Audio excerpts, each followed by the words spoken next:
با سلام، مشتمل مسکونی بهشت نیاتوت با زیربنای کلی 70,000 متر در محله فرشته رو مشاهده میکنیم.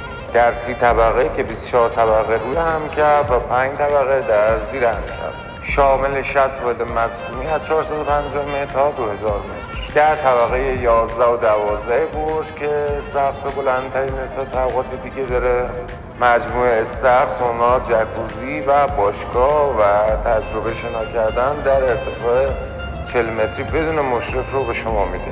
روف گاردن خاص این برج در ارتفاع 125 متری و سایر امکاناتی که در کپشن به اون اشاره شده. تمامی واحدها که در حال تکمیل هستن برای فروش گذاشته شدن که یا آفر ویژه از سمت ما برای خرید برای شما عزیزان داریم. برای اطلاعات بیشتر با ما در تماس